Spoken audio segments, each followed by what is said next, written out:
안녕하세요. 이 자리에 오신 여러분들을 주님의 이름으로 축복하고 환영합니다. 저는 오늘 간증을 맡게 된 김혜진입니다. 반갑습니다. 저는 작년까지 미국 실리콘밸리 지역에서 IT 회사들에서 일하면서 아이들을 키우고 있다가 작년에 가족들 모두 하나님의 인도하심으로 한국에 들어와서 일하고 평범하게 아이들 키우며 살고 있습니다. 하나님께서 이 다니엘 기도에 부어주신 은혜가 얼마나 큰지 저도 첫날부터 계속 같이 봤거든요. 여러분 은혜 많이 받고 계신가요? 네. 근데 은혜를 많이 받고 있으면서도 첫째 날, 둘째 날, 셋째 날 이렇게 시간이 갈 때마다 점점 너무 떨리는 거예요. 왜냐하면 중요한 발표 같은 거 앞두고 있으면 왜 막 긴장되고 심장 두근거리고 그렇잖아요. 저만 그런가요? 네, 다들 그러시죠. 그래서 드디어 오늘 제 차례가 되었는데 아직도 꿈만 같습니다. 근데 제가 여기 불러주셔서 너무 감사한데 뭐 특별히 유명하거나 대단하지도 않고 또 내세울 것도 없는 사람이라 다니엘 기도에 폐를 끼치지 않을까 그런 부담이 많이 됐었어요. 그러다가 하나님께서 왜 이 자리에 저를 부르셨을까 고민을 많이 했는데 다니엘 기도의 마감 이틀 전에 하나님이 꿈으로 이런 말씀을 해주셨습니다. 빛으로 나아가라. 완벽하고 대단한 삶의 모습, 아주 거룩한 신앙인의 모습 이런 거 보여주려고 하지 말고 부족한 제 모습 그대로 그냥 빛으로 나오라고 말씀하셨습니다. 하나님 앞에서는 특별한 사람, 유명한 사람 이런 사람들 없잖아요. 우리 모두 다 귀한 자녀니까 제가 어떤 모습이든 상관없이 오늘 저는 하나님의 말씀을 전하는 도구로 쓰임받을 것이라는 믿음을 주셨습니다. 제가 살면서 오늘 두 번째로 간증을 하는데요. 첫 번째 간증은 이제 작은 스튜디오에서 MC분들이랑 같이 녹화로 진행한 거라 이렇게 많은 분들 앞에서 실시간으로 하는 건 처음입니다. 혹시 제가 부족한 점이 있더라도 너그럽게 이해해 주시고 오늘 이 시간 역사하실 하나님만 바라보는 시간 되기를 소망합니다. 오늘은 큰 물가에 뿌리 내린 나무라는 제목으로 고린도후서 1장, 3장, 4절 본문 말씀을 가지고 간증을 준비했는데요. 죽음 말고는 아무런 희망이 없던 제 인생을 하나님이 어떻게 회복시켜 주셨는지 그리고 망가졌던 저의 자아상을 어떻게 바꿔가셨는지 그 과정을 함께 나누려고 합니다. 아까 본문 말씀 읽긴 했지만 저희 한 번만 더 읽고 시작해 볼게요. 혹시 띄워주실 수 있을까요? 감사합니다. 같이 읽겠습니다. 찬송하리로다. 그는 우리 주 예수 그리스도의 하나님이시요 자비의 아버지시요 모든 위로의 하나님이시며 우리의 모든 환난 중에서 우리를 위로하사 우리로 하여금 하나님께 받는 위로로서 모든 환난 중에 있는 자들을 능히 위로하게 하시는 이시로다. 아멘. 이 말씀처럼 오늘 위로하시는 하나님을 경험하시고 우리가 다른 사람들의 위로자가 되기를 소망합니다. 이 본문에 보면요, 하나님이 어떤 분으로 나와 있죠? 위로의 하나님, 자비의 하나님 그렇게 나와 있는데요.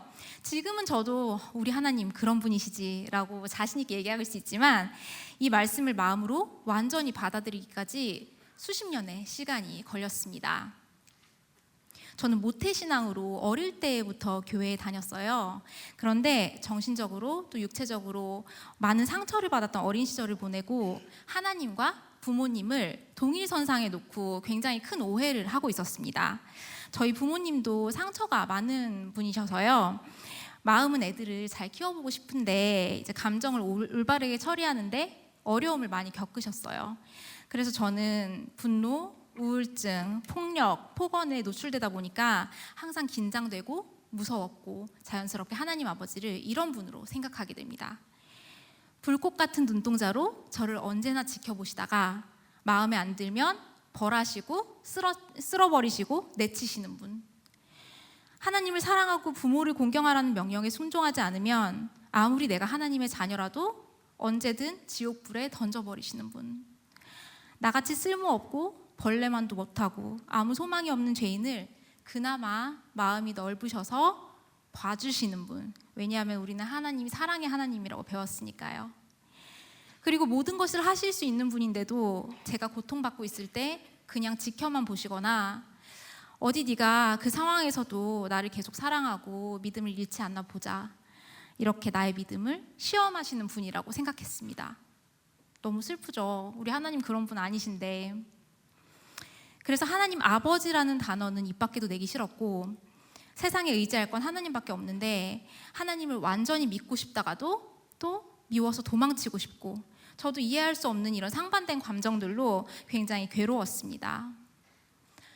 이렇게 성경 말씀에 좋으신 하나님에 대한 구절이 많이 있는데 저는 아무리 들어도 저와 상관없는 얘기로만 들렸고요.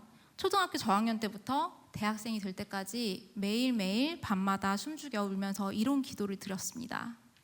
하나님, 제발 내일은 아무 일 없이 무사히 지나가게 해주세요. 그리고 하실 수 있다면 저를 빨리 하늘로 데려가 주세요. 내일의 태양을 보지 않게 해주세요. 그러나 제가 기도했던 그 어떤 것도 이루어지지가 않았고, 저는 아직 어리니까 가출할 수도 없고 반항을 할 수도 없고 하루하루 지옥 같은 생활을 했습니다. 삶이 저한테 너무 무거워서 아이 얼굴이었는데, 아이 얼굴은 보통 천진하고 해맑고 그렇잖아요. 그런데 저는 항상 주눅 들어 있고 표정도 굉장히 어두웠어요. 지금은 상상할 수 없는 얼굴이죠. 제가 이 미소를 만든 거예요. 이 웃음과 미소를 정말 다른 사람들 따라하면서 나는 그렇게 주눅든 사람처럼 보이지 않기 위해서 계속 노력을 하고 겉으로 포장을 하면서 살았습니다. 제가 성인이 되고 나서 심리학 책들을 보니까, 예를 들어서 부모가 싸우거나 학대를 당하거나 그러면 아이들은 그게 자기 탓이라고 생각을 한대요. 그래서 저도 마찬가지로 그 학대의 상황들이 다 제 책임인 것만 같아서 나는 가치 없는 아이다, 이런 일이 일어나는 이유는 다 나 때문이다, 그러면서 큰 죄책감을 갖게 됐습니다. 다 제 책임이니까 그럼 이걸 어떻게든 책임을 져야 되잖아요. 그런데 아이니까 이 상황을 해결할 수 있는 힘이 없는 거예요. 그래서 제가 자기 혐오, 자기 학대가 굉장히 심해졌어요. 제 자신이 너무 보기 싫어서 거울도 보기 싫었고요. 손부터 얼굴, 피부를 막 긁고 뜯고 꺾어서 상처를 내고 아직까지도 그 상처들이 제 몸에 남아 있습니다. 그리고 사람과의 안정적인 애착 형성이 안 되니까 인형이나 물건, 키우는 반려견들의 깊은 애착을 갖게 됐고요. 항상 불안하고 눈치 보고 긴장하고 허둥지둥하고 정신적으로 굉장히 불안한 시절을 보냈습니다. 제가 숨 쉴 수 있는 곳이 유일하게 학교였는데요. 집에서는 제가 빨리 탈출하려면 유일하게 할 수 있는 게 공부밖에 없겠더라고요. 그래서 집에서는 제가 뭘 해도 상황이 바뀌지 않는데 학교 가서 공부 열심히 하면 성적 오르죠. 친구들이랑 잘해주면 막 우정도 생기죠. 저 혼자서 막 안간힘을 쓰고 있으면 선생님들이 교사용 문제집도 주시고 도와주시면서 그렇게 계속 저를 도와주셨습니다. 그래서 거기서만큼은 점점 자신감이 생기더라고요. 그래서 매일 밤마다 울면서 죽고 싶어하는 저와 학교에서 밝고 모범적인 그 두 자아의 괴리가 점점 벌어지기 시작했고요.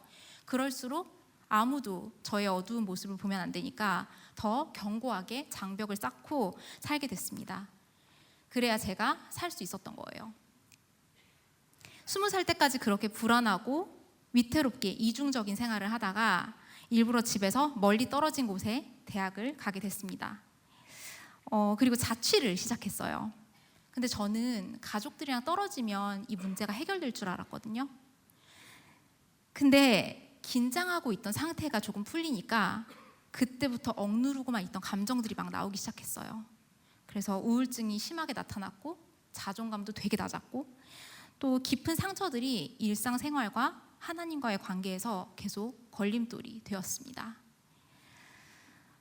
밖에서는 너무 멀쩡하게 공부도 열심히 해서 막 장학금 받고 돈도 열심히 벌고 사람들이랑도 잘 지내다가 집에 들어와서 현관문을 딱 닫는 순간부터는 신발도 못 벗고 그냥 그 자리에 주저앉아서 계속 울기 시작했어요.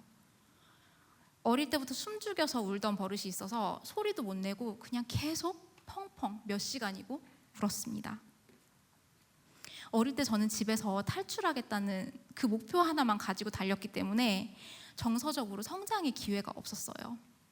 그래서 시야도 좁고 세상도 잘 모르고 지혜가 없으니까 세상에 안 되는 일들, 이해 안 되는 것들이 너무 많은 거예요.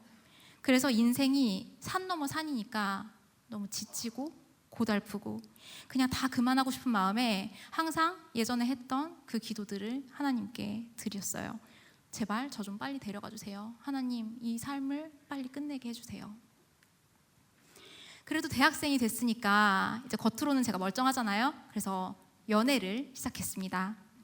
근데 연애를 할 때 안정적인 애착이나 신뢰 관계를 제가 맺어본 적이 없으니까 사랑의 관계를 맺는 게 참 어렵더라고요. 그래서 남자친구와는 더 친밀하고 가까운 관계가 되니까 원래 친구들이랑 볼 때는 내가 그냥 제일 좋은 모습만 보이고 포장을 할 수가 있는데 포장을 할 수가 없었어요.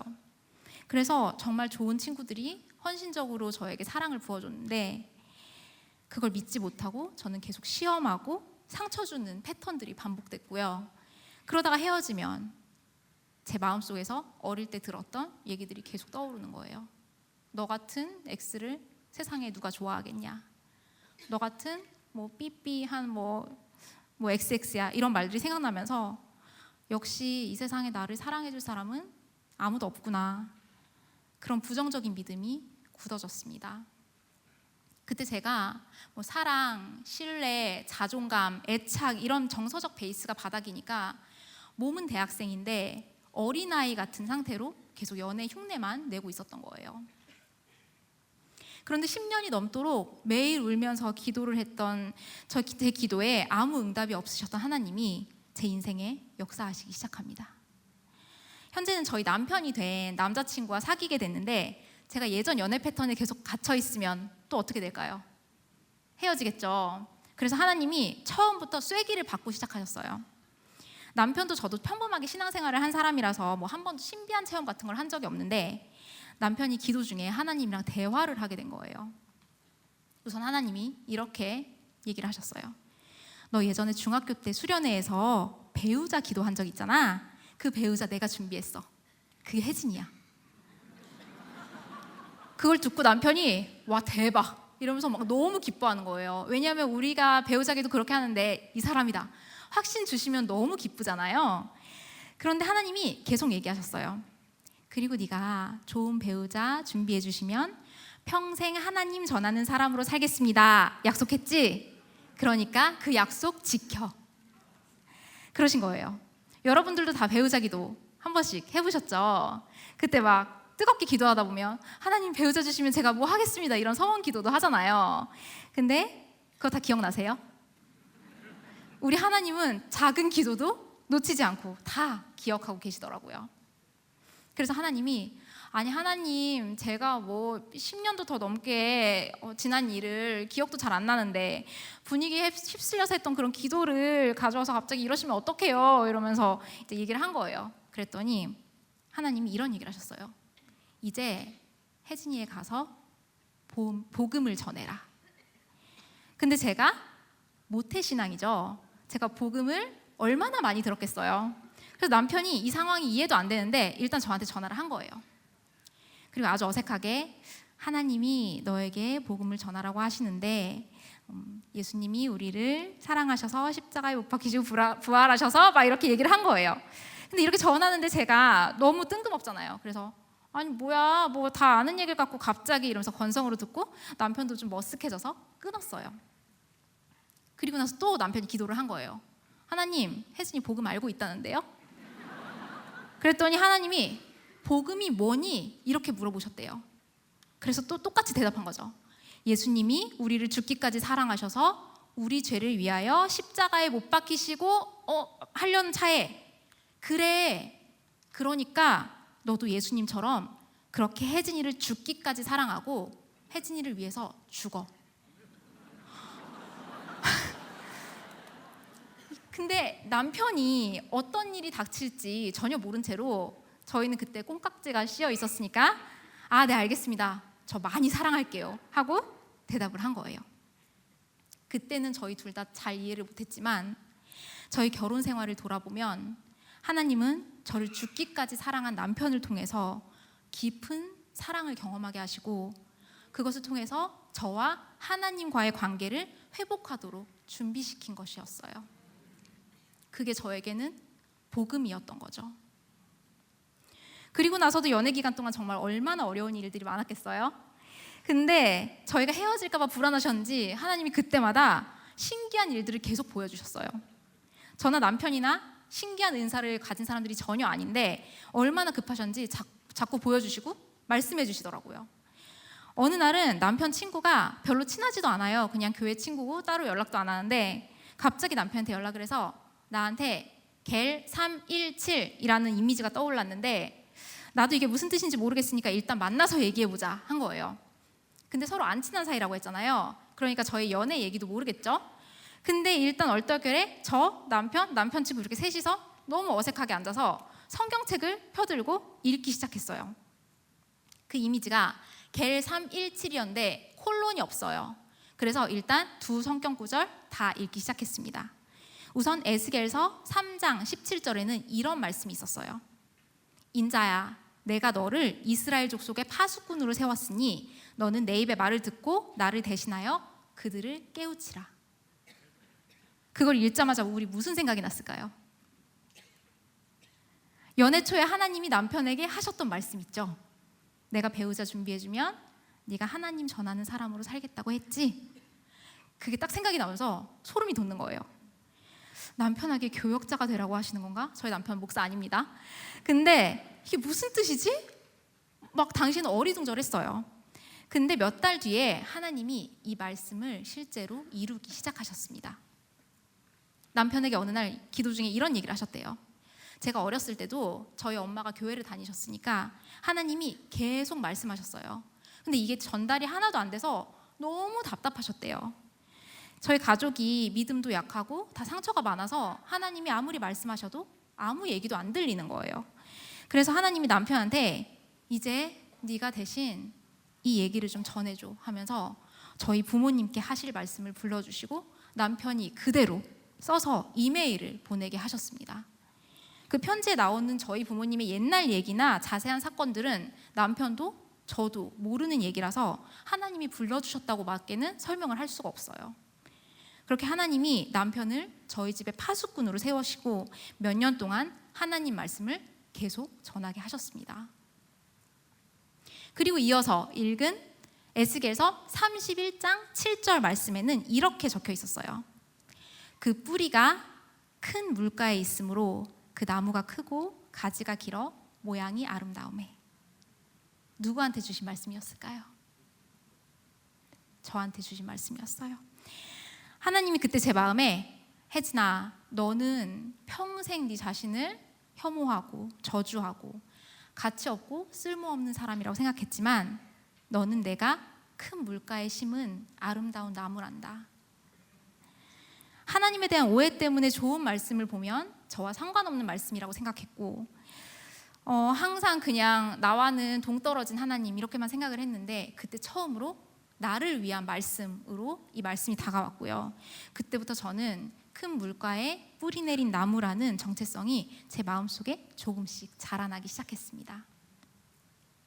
그 후에도 말할 수 없는 어려움들이 많이 있었죠. 그래도 하나님이 그때마다 계속 말씀하시고 보여주시고 도와주신 덕분에 결혼을 하고 바로 남편이 박사과정을 시작하려고 텍사스 오스틴에 있는 이제 미국에 있는 텍사스 오스틴주에 가게 됐습니다. 이때부터 우여곡절 많은 저의 커리어 여정이 시작되는데요. 제가 한국에서 영어 선생님이 되려고 교육학이랑 영문학을 전공했어요.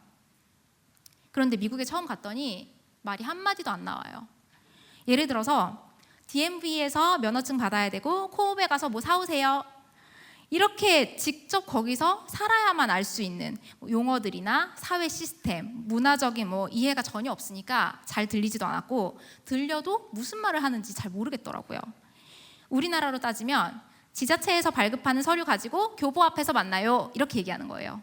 그럼 이제 공부를 책으로만 했던 외국인들은 전혀 못 알아듣겠죠. 그래서 제가 누구를 영어를 가르칠 수도 없는 상황이니까 영어 교사의 꿈은 멀리 날아가 버렸고요. 그럼 이제 나 뭐 하지? 고민하다가 일단 여기서도 제가 할 수 있는 게 공부밖에 없어서 문헌정보학, 생물학, 소프트웨어 개발자 과정, 간호학까지 한시도 쉬지 않고 몇 년 동안 계속 공부를 하게 됩니다. 새로운 공부도 하고 또 교회에서 좋은 사람들도 만나고 이제 신앙생활 행복하게 할 수 신혼생활도 행복하게 할 수 있겠다 이렇게 생각을 했는데 안타깝게도 제 삶의 문제는 계속 사라지지가 않았어요. 이제 저한테 뭐라고 하는 사람이 아무도 없잖아요.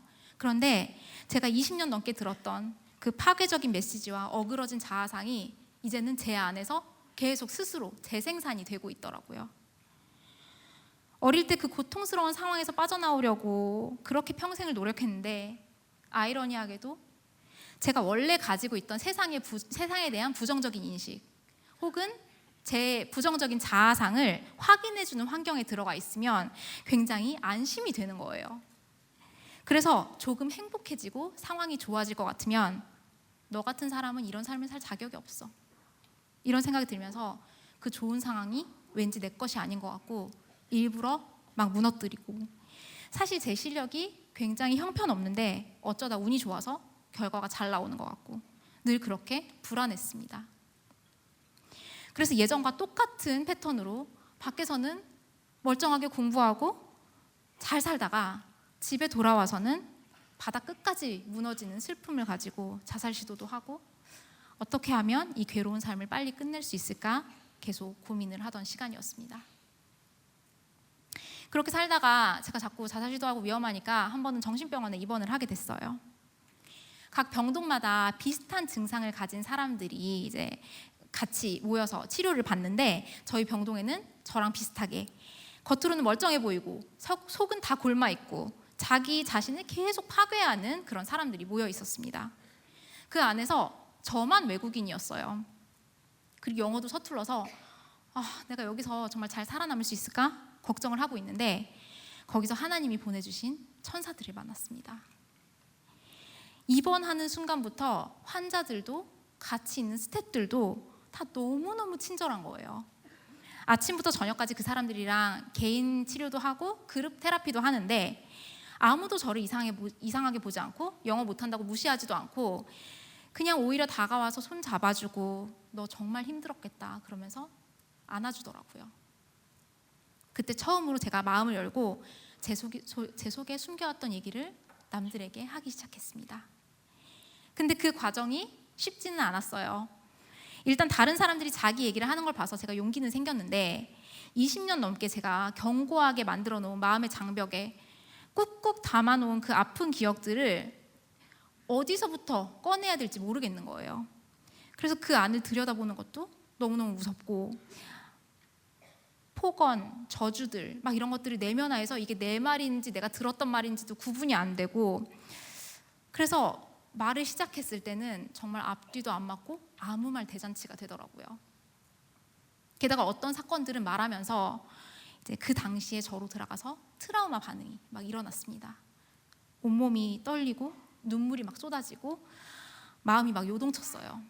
근데 그 주위에 있던 사람들의 눈빛이 아직도 기억이 나는데 그냥 아무런 판단도 하지 않고 나도 그 마음 알아. 너 얼마나 힘들었니? 그렇게 바라봐 주니까 순식간에 제 주위의 공기가 포근해지고 제 마음에 안정감이 밀려왔습니다. 그때 제 부족한 존재 자체로 과거의 저까지도 품어주는 환경이 있으면서 사람에 대한 믿음이 조금씩 자라나기 시작했습니다. 그런데 병원에서 계속 지낼수록 아니 이렇게 이 세상 누구보다 따뜻하고 또 이 사람들 다 똑똑해요. 밖에 나가면 이 사람들 다 왜 여기 있지? 의문이 드는 거예요. 근데 그룹 상담을 하면서 보니까 다들 다양한 학대 속에서 지속적으로 노출이 되어 있었는데 그 고통을 밖으로 터뜨리지 못하고 혼자 견디다 못해서 무너진 사람들이라는 걸 알게 됐습니다. 그래서 저랑 똑같이 밖에서는 작은 문제가 생겨도 엄청 크게 자책하고 갑자기 모든 게 망한 것 같고 막 절망하면서 일어나지 못하게 되는 거예요. 그러니까 일상생활에도 자꾸 지장이 생기는 거죠. 다들 누구한테 싫은 소리 한번 못하고 왜냐하면 보통 싫은 소리를 했을 때 더 맞거나 더 욕을 먹거나 아무튼 후폭풍이 되게 심했으니까요.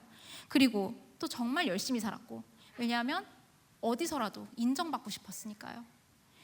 그리고 모범생이고 이래서 성공하고 훌륭한 엄마고 정말 다들 굉장한 사람들인데 내면의 상처를 어쩌지 못해서 정신적으로 무너지고 자살 시도하다가 병동까지 오게 된 거였어요. 그래서 저희가 서로 같이 공감이 돼서 엄청 울었습니다. 그렇게 며칠 동안 같이 지내면서 제 속의 것들을 자꾸 표현하는 연습을 하다 보니까 어떤 것들은 트라우마 반응이 조금 줄어든 채로 얘기도 할 수 있게 되고, 그때 상담 선생님들하고 연습했던 게 조금 괜찮아지면 더 깊은 곳에 있는 상처도 꺼내보고, 그러면서 어둠 속에 있던 것들을 밖으로 꺼냈을 때 의외로 별거 아닌 거라는 것도 느껴지고, 말로 표현했을 때 좀 더 객관적으로 볼 수 있다는 것도 알게 됐습니다. 그러면 그걸 직면할 용기가 생겨요. 그리고 이해하고 공감해보는 연습도 할 수 있게 됩니다.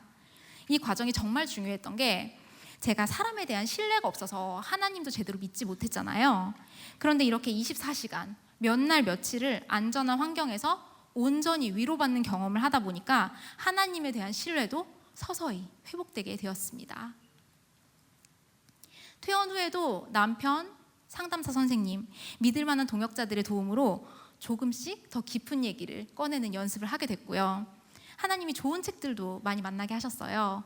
그래서 제 인생책이 됐던 신앙서적들, 정신건강, 심리학 관련 책들 많이 읽고 영상으로 공부도 하고 제 마음을 꺼내놓는 글도 계속 썼습니다. 그 15년 동안의 긴 과정을 통해서 지금 제가 여러분 앞에서 얘기할 수 있는 이런 상태까지 올 수 있게 되었습니다.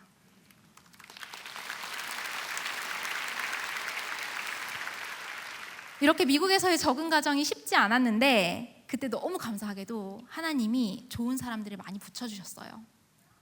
한 예로 제 영적 아빠, 엄마를 얘기해 보려고 하는데요.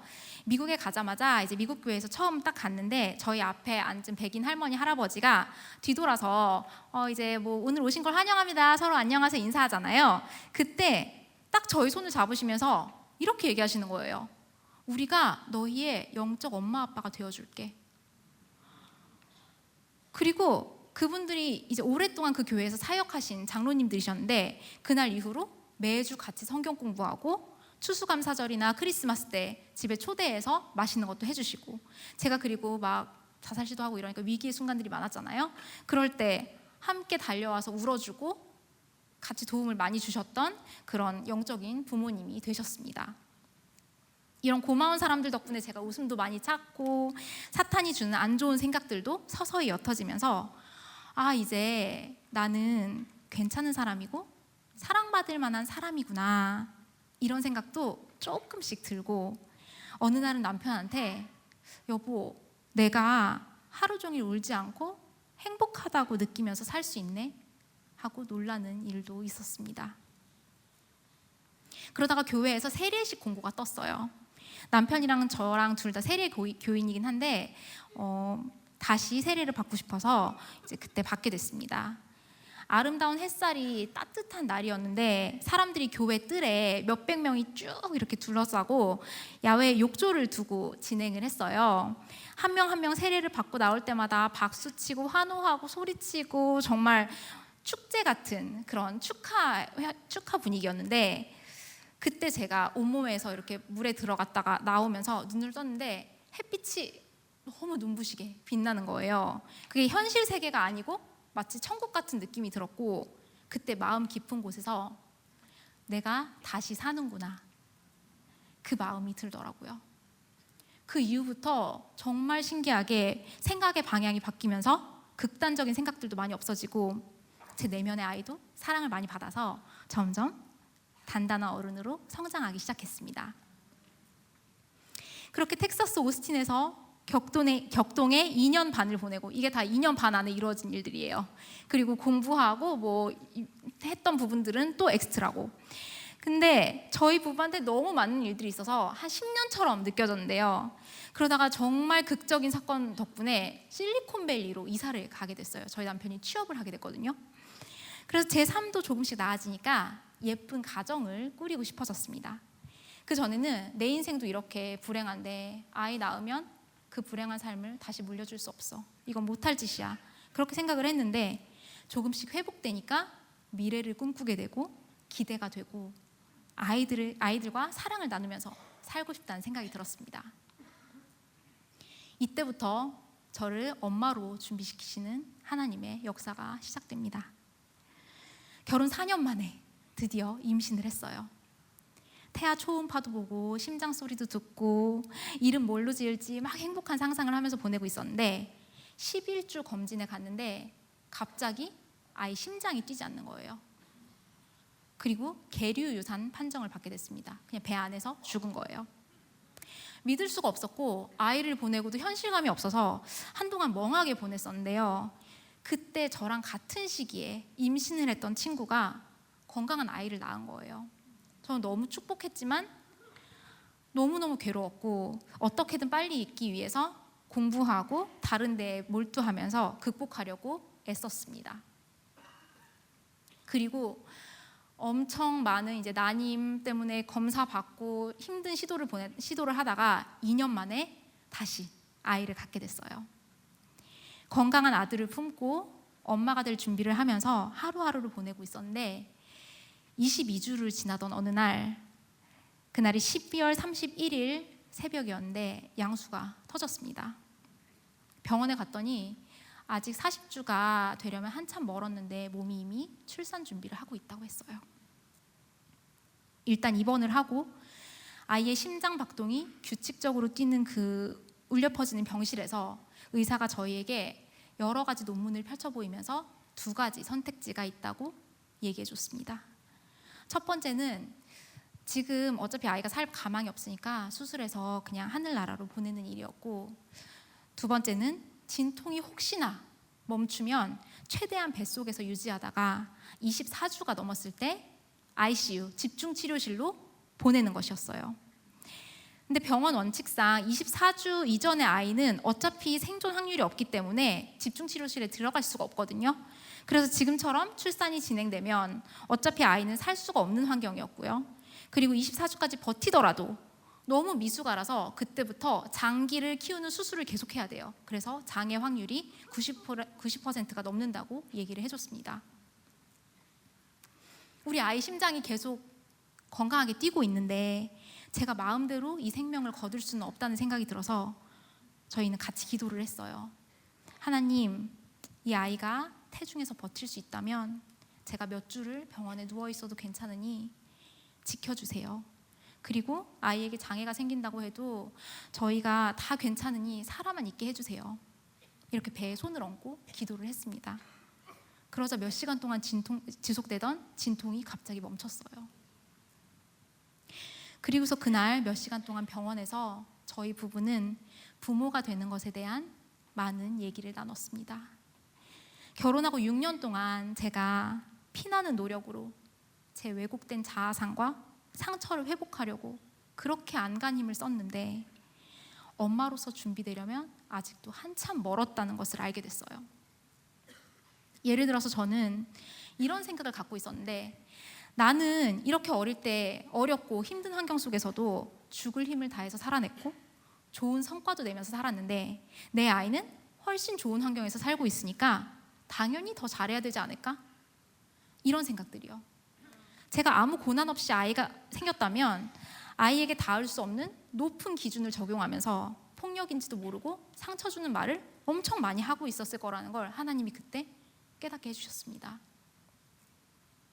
그때서야 아이가 그냥 건강하게 태어나는 것 그 자체만으로도 기적이라는 걸 알게 하시고, 제가 그때 이렇게 기도를 했어요. 하나님, 이 소중한 존재를 선물로 받으면 제가 엄마로 바로 서고 어떤 일이 있어도 이 상처를 대물림하지 않겠습니다. 만약 이렇게까지 저한테 충격이 없었다면 아마 저는 아무 생각 없이 제가 배웠던 그대로 아이를 키웠을 거예요. 그래서 이 시간을 통해서 가장 중요한 걸 깨닫게 해주신 하나님께 감사 기도를 드렸습니다. 그리고 몇 시간 뒤 다시 급격하게 진통이 시작되면서 19시간 만에 1월 1일 새벽에 저희 아들이 태어났습니다. 아기는 나중에 부검도 진행했는데요. 당연히 아무 문제 없이 너무 건강했고요. 귓바퀴, 눈썹, 보드라운 머리털, 정교한 손발톱까지 진짜 다 있는 작은 신생아의 모습이었습니다. 일부러 제가 사진 메모리 박스 같은 걸 안 남겼는데 10년이 지나도 아이의 모습이 계속 기억이 나요. 심장도 초음파에서 듣던 것처럼 이렇게 만지면 규칙적으로 뛰고 몸도 따뜻하고 되게 편안한 표정이었어요. 저는 아이의 모든 곳을 쓰다듬어주면서 3시간 정도 우리가 할 수 있는 최선을 다해서 사랑을 줬습니다. 기도하고 노래 불러주고 뽀뽀해주고 얼마나 사랑하는지 계속 얘기해줬습니다. 아이에게 그리고 이렇게 얘기해줬어요. 아가야, 엄마를 성장시키기 위해서 이렇게 와줘서 고마워. 네가 다시 오면 그땐 부모로서 더 준비되어 있을게. 하늘에서 엄마 아빠를 지켜봐줘. 사랑해. 지금도 하늘에서 저의 이 간증을 지켜보고 있을 저의 아기에게 사랑한다고 전하고 싶습니다. 그렇게 퇴원을 하고 나서 저희의 꿈과 미래와 인생을 걸었던, 그렇지만 이제는 한 줌의 제가 된 아이를 샌프란시스코 앞바다에 자유롭게 날아가라고 보내줬습니다. 그리고 나서 병원에서 한 모임을 소개해 줬는데요. 저희처럼 임신 중기나 후기에 아이를 잃은 사람들은 충격이 커서 지역에 있는 자원봉사자들이 도움을 주는 모임이었습니다. 거기에 모인 10커플 정도가 돌아가면서 소개를 하는데 저희가 먼저 소개를 했어요. 저희는 22주에 아기를 잃었고요. 어쩌고 저쩌고 막 설명을 하면서 펑펑 울었죠. 그랬더니 사람들이 정말 따뜻한 미소로 포옹을 해주면서 다들 저희를 위로해줬어요. 그리고 나서 다른 커플들이 얘기를 시작하는데 저희는 35주에 아기가 나와서 며칠 살다가 하늘나라로 갔고요. 막 이렇게 얘기하고, 그 다음 커플은 저희는 40주에 아이가 사산이 돼서 하늘나라로 갔고요. 막 이러는데 갑자기 얘기를 듣다가 너무 눈물이 쏙 들어가는 거예요. 내가 겪은 건 아무것도 아니구나. 그러면서 제가 너무 부끄러워지면서 막 미안하다고 했어요. 그랬더니 그 사람들이 제 눈을 보면서 이런 얘기를 하더라고요. 아니야, 덜 힘들고 덜 충격적인 유산은 없어. 네가 겪은 일 엄청 힘든 일이야. 충분히 아파하고 자책하면서 너 자신을 먼저 아껴줘야 돼. 그래야 다시 일어날 수 있어. 그리고 이거 누구의 잘못도 아니니까 절대로 자책하지 마. 아마 하나님도 제게 계속 그 말씀을 하셨던 것 같아요. 근데 저한테는 아무 소리가 들리지 않아서 다른 사람들을 통해서 그 메시지를 계속 전해주셨습니다. 사실 안 좋은 일이 있으면 제가 스스로 죄책감을 주는 게 익숙해서 뇌의 회로가 가장 극단적이고 부정적인 곳으로 바로 빠져들거든요. 그래서 아이를 보낸 후에도 제 마음속에 부정적인 메시지가 계속 돌고 있었어요. 네가 몸 무리해서 그렇게 된 거야. 이런 신호 있을 때 미리 알아차렸어야지. 이렇게 자책도 하고, 애 둘 유산한 거 가지고 뭘 그렇게 유난이야? 그러면서 막 다그치고 있는 거예요. 제 자신이 충분히 슬퍼하고 애도할 시간을 주지 않았던 거죠. 그런데 그 자원봉사자들이 얘기를 듣고 막 눈물이 쏟아지더라고요. 그리고 나서 제가 거기서 빠져나올 수 있었습니다. 그리고 나서 또 그 사람들이 얘기를 해요. 그 후에 우리 건강한 아이들 3명 낳았어. 또 어떤 사람은 그리고 우리 쌍둥이 낳아서 너무너무 행복하게 살고 있어. 그러니까 너도 할 수 있을 거야. 그렇게 막 위로를 해주는 거예요. 그때 제가 판단하지 않고 있는 그대로 위로해주는 게 얼마나 큰 힘이 되는지, 그리고 직접 겪은 사람이 해주는 얘기가 얼마나 위로가 되는지 느끼게 됐습니다. 그리고 나서 3번째 임신 때부터는 제가 임신한다 그러면 병원에서 난리가 났어요. 임신 확인하자마자 병원에서 최고의 전문의들이 붙고 온갖 검사도 많이 하고 주사도 호르몬 주사를 매주 맞았는데 이게 한 대에 4,000불이었어요 그 당시에. 그래서 막 병원에 간호사가 덜덜 떨면서 이거 깨지면 안 된다고 그래서 가지고 왔었는데 다행히 이제 보험 커버가 돼서 제가 그걸 다 내진 않았고, 할 수 있는 모든 시술을 다 해서 저희 아이를 무사히 출산하게 됩니다.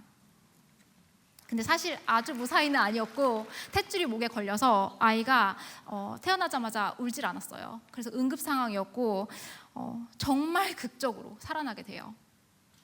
그런데 그렇게 힘들게 아이를 얻었는데도 제가 어떻게 건강한 방법으로 아이를 사랑해야 되는지, 어떻게 잘 키울 수 있는지 그 구체적인 방법을 잘 모르겠더라고요.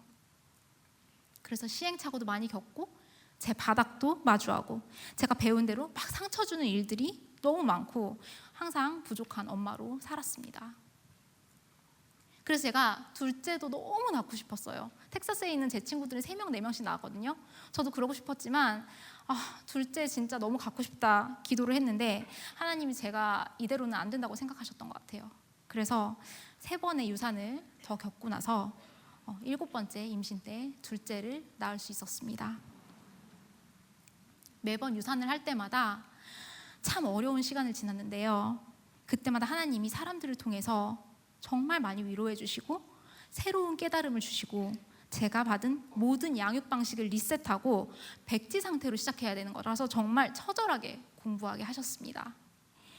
그렇게 하지 않았으면 저는 관성처럼 아이를 키웠을 거고 영혼을 파괴하는 행동인지도 모르고 그냥 사랑이라고 생각하면서 아이를 키웠을 것 같아요. 하나님은 그래서 11년이라는 그 긴 시간 동안 7번의 임신을 통해서 온몸으로 저의 몸에 새기게 하신 덕분에 저희 아이들에게 어두운 영향이 가는 것을 막아주셨습니다. 지금부터 하나님 이 은혜가 아니면 절대 불가능했던 제 커리어 얘기를 좀 하려고 합니다. 그 임신 출산하는 그 와중에도 제가 커리어를 절대 놓지 않았거든요. 제가 아까 결혼하고 미국에 와서 온갖 공부를 다 했다고 말씀드렸는데 성적 다 A 맞고 맨날 100점 맞고 정말 열심히 했는데 안타깝게도 경제적인 이유나 또 이렇게 이사를 다니고 여러 가지 이유로 미국 학위를 하나도 따지 못했습니다. 오늘은 시간 관계상 그 좌충우돌 그 시행착오를 다 얘기할 수는 없지만 혹시 실리콘밸리 취업이나 제 커리어 여정이 궁금하신 분들은 유튜브에 실리콘밸리 김혜진, 로블록스 김혜진 이렇게 검색하시면 영상들이 많이 나와요. 그래서 그거 참고해 주시면 감사하겠습니다. 아까 다시 그 얘기로 들어가서 결국 저는 한국 대학에 있는 문과 졸업생으로 영어도 못하는 외국인으로 맨 땅에 헤딩을 시작했습니다. 오스틴에 있을 때는요, 제가 널스 프랙티셔너라고 그 전문 간호사인데 그걸 준비하면서 오스틴에 진짜 큰 세인트 데이비스라는 병원이 있어요. 거기에 자원봉사하겠다고 막 무대뽀로 지원서 넣어서 내과, 외과, 간호사실, 수술 대기실, 병동 막 다 돌면서 100시간 넘게 자원봉사를 했습니다. 그리고 거기 일하시는 전문 간호사분들이 계세요. 그래서 제가 진로 상담하겠다고 막 약속 잡고 찾아가고 환자분들 말동무 해드리고 간호사분들 막 행정처리 도와드리면서 무대포 정신으로 미국 병원에 대해서 시스템과 영어 모든 것까지 엄청 많은 것들을 배우게 됐습니다. 그리고 실리콘밸리로 넘어가서도요, 제가 학교 병원에 이제 근로장학생 선발하는 공고가 있었는데 진짜 인기가 많아서 경쟁이 치열하거든요. 근데 제가 또 정말 운이 좋게 뽑혔어요. 이것도 하나님이 하신 기적이죠. 그래서 앞에 접수대에서 접수받고 정말 말도 잘 못하는데 실수 엄청 많이 했고 영어도 되게 못했어요. 근데 막 전화 받고 행정일 하고 병원 행사 기획하고 정말 말도 안 되는 경험들을 할 수 있었습니다. 제가 원래 자기 검열도 심하고 아까 그렇게 살았으니까 엄청 소심할 거 아니에요. 근데 어디서 그런 용기가 났는지 생각해보면 하나님이 그때 저를 붙들고 같이 막 끌고 가셨던 것 같아요. 그리고 제가 임신 때 고위험 산모라서 정말 많은 검사들을 많이 했다 그랬잖아요.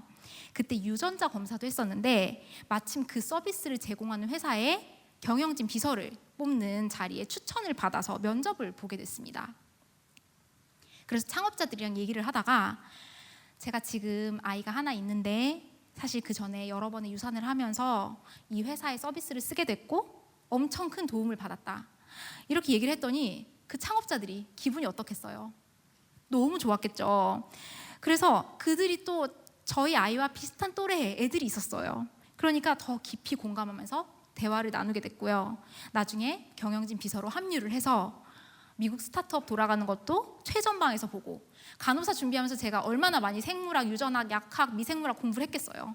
그 지식들도 모두 활용할 수 있게 됐습니다. 사실 이렇게 영어도 못하고 미국 문화도 잘 모르는 사람이 임원들이랑 같이 일한다는 게 말이 안 되는 얘기거든요. 비서들 정말 센스 넘치고 말도 너무너무 잘하고 높은 분들 모시는 분들이니까 외모도 딱 정돈돼 있고, 근데 그 자리에서 제가 일했다는 게 하나님이 하셨다고밖에 설명이 안 되더라고요. 그 외에도 너무 중요한 타이밍에 회사 연결해 주시는 분들 나타나고, 저보다 훨씬 대단한 사람들도 다 떨어지는 곳에서 취업하고 막 승진하고, 정말 기적기라고 말할 수밖에 없는 일들이 제 인생에 일어났습니다. 그런데 남편이 어느 날 이런 얘기를 했어요. 예전에 내가 오스틴 살 때 너 정신병원도 가고 자살 시도도 하고 막 이래서 내가 너무 힘들어서 밖에 쓰레기를 버리러 잠깐 나간 적이 있었는데, 그때 밤 하늘을 보면서 하나님한테 하나님, 저 너무 힘들어요. 그랬더니 하나님 이렇게 얘기하셨어. 저기 떠 있는 저 별들 보이지? 그리고 그 별들 너무 아름답고 반짝거리지 않니? 근데 저기 가장 빛나는 별보다 혜진이의 미래가 더 밝고 아름다울 거야.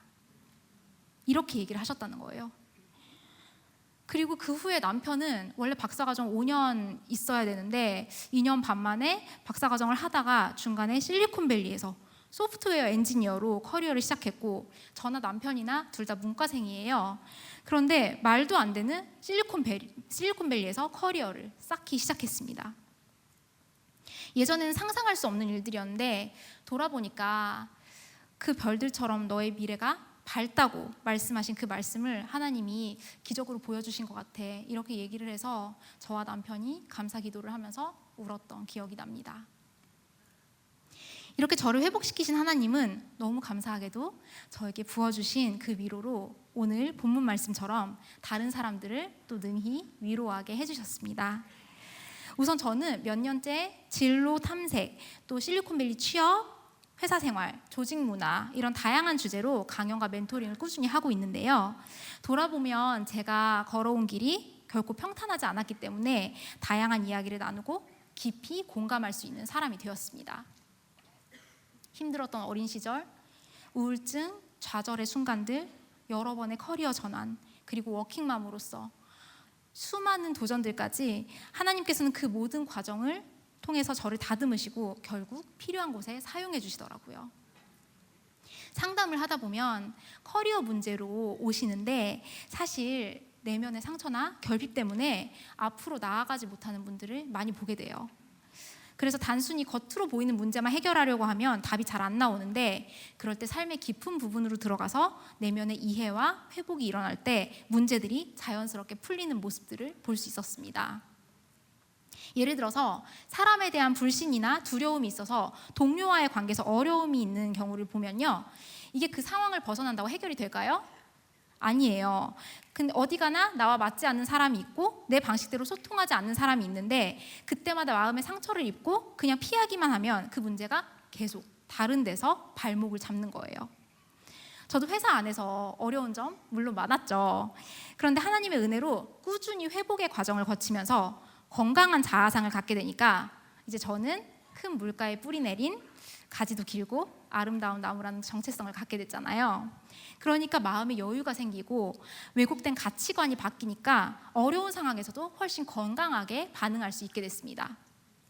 그래서 나중에는요, 회사에서 제일 어려워하는 사람과 같이 제가 일을 하게 됐는데, 허물없이 막 잘 지내니까 다른 친구들이 저 사람이랑 나 얘기하는 거 너무 무서운데 네가 대신 얘기 좀 해주면 안 돼? 막 이렇게 부탁도 하고, 좀 까다로운 팀원들이 있는 그런 팀에서도 끈끈한 팀을 만드는 프로젝트 매니저로서 성장할 수 있게 되었습니다.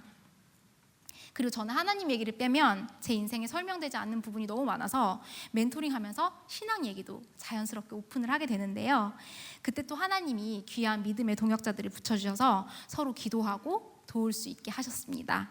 그래서 멘토링하면서 이렇게 제 인생의 작은 부분도 하나도 헛되지 않게 사용해 주시는 하나님을 늘 경험하면서 살고 있습니다. 다음으로 임신, 출산, 유산 관련해서도 제가 도울 기회가 엄청 많겠죠. 의학 드라마나 책에서 나오는 그런 위급 상황, 희귀 케이스, 이런 것들 다 제가 겪다 보니까 그런 비슷한 아픔을 지닌 분들이 연락 주시면 더 깊이 이해하고 구체적으로 도움을 드릴 수 있게 됐습니다. 예를 들어서 이제 임신 20주 이상 중기 유산을 할 경우에는 일반 출산휴랑 똑같이 몸의 변화를 겪게 돼요. 예를 들어서 젖이 돌기 시작하고 급격한 호르몬 변화로 막 산후 우울증도 생기는데 그 젖을 먹을 아이가 없잖아요. 그래서 전몸살이 엄청 심하게 오는 거예요. 그리고 출산 과정으로 몸이 만신창이가 됐는데 이 고생의 결과물이 눈앞에 없잖아요. 그래서 고통이 몇 배로 다가옵니다. 아무도 제가 겪는 그 상황을 미리 알려주지가 않았어요. 그래서 온몸으로 겪으면서 배워야 됐는데요. 여러분 임신 어플이나 책 같은 거 보시면 지금 이 주스에는 아이가 이렇게 자라고 있어요. 엄마 몸은 이렇게 변화하고 있어요. 이런 얘기는 나오지만 이때 아이가 갑자기 나오면 여러분은 이런 변화를 경험하게 됩니다. 이런 얘기를 하는 곳은 없어요. 그래서 제가 유산하고 나서 뭐 검색하고 공부하고 할 시간도 없이 그냥 오롯이 전몸살 견뎌내다가 막 쓰러져서 병원 가고 온몸이 만신창이가 된 채로 계속 고통을 견뎌야 됐습니다. 그리고 시간이 정말 없었는데 왜냐하면 병원에서 20주 넘는 아이의 화장을 해주질 않아요. 그러면 어떻게 해야 되냐면 제가 출생신고, 사망신고 다 해야 되고 외부 화장터를 알아봐야 되는데 이렇게 소아 화장을 해주는 곳이 없어서 제가 1월 1일에 출산을 했잖아요. 1월 2일부터 다 전화 걸고 그 추운 겨울에 발품 팔아가면서 바로 퇴원하고 한 군데 알아보고 다녔습니다. 산후조리 같은 건 하지도 못했고요. 서류 처리하고 아이 부검 진행했죠. 화장하고 산골하고 해야 할 일이 너무 많았어요. 그래서 유산휴가라는 것도 없어서 또 짧게 병가 내고 다시 일터로 복귀했으니까 몸을 돌볼 새가 없었습니다. 그렇게 11년 동안 제가 5번 유산을 했으니까 며칠 쉬고 바로 일 복귀하고 제가 커리어 시작한 다음에 단 하루도 쉬지 않았거든요. 계속 그렇게 반복을 하니까 제 몸이 엄청 상하고 삶이 참 힘들었는데 그래도 그 과정 덕분에 다양한 어려움을 겪는 분들께 구체적으로 도움과 조언을 드릴 수 있게 되어서 참 감사했습니다.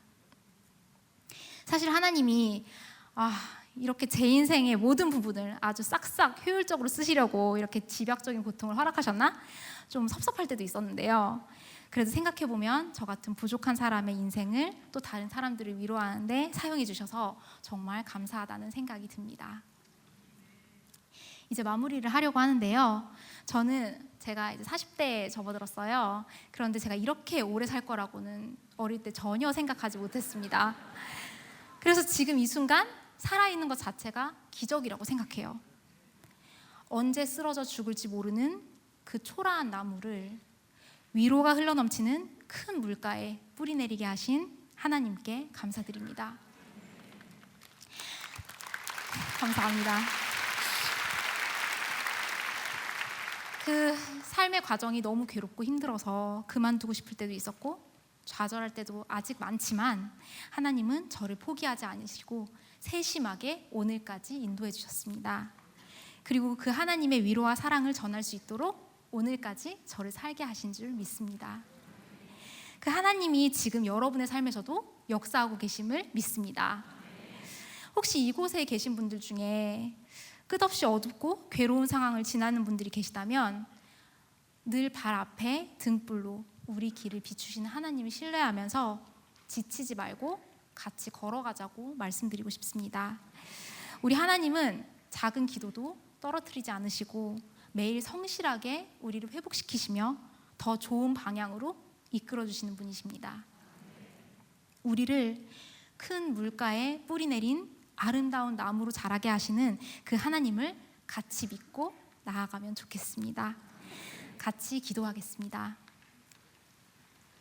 사랑의 하나님, 죽음 말고는 아무 희망이 없던 저를 회복시켜 주시고 그 은혜를 나눌 수 있게 해주시며 감사합니다. 지금 이 자리에도 임하셔서 한 영혼을 살리고 계심을 믿습니다. 우리가 기도할 때 네 고통이 크다 작다 판단하지 않으시고 한없는 위로와 자비를 베푸시는 하나님, 있는 모습 그대로 빛 대신 주님께 나아갑니다. 홀로 어두운 시간을 견뎌내는 영혼들을 사랑으로 안아주시고 무너진 마음을 다시 세워주시길 기도합니다. 상처 입고 고통에 신음하는 우리를 만나주시고 새 생명과 소망으로 회복시켜 주실 줄 믿습니다. 그리고 우리가 받은 위로로 다른 이들을 능히 위로하게 하시고 은혜의 강물가에서 가지가 길고 아름다운 나무로 자라 세상에 위로를 전하는 삶이 되게 해주세요. 우리의 삶을 통해 이 땅에 자비와 위로의 하나님이 드러나길 소망합니다. 예수님의 이름으로 기도드립니다. 아멘.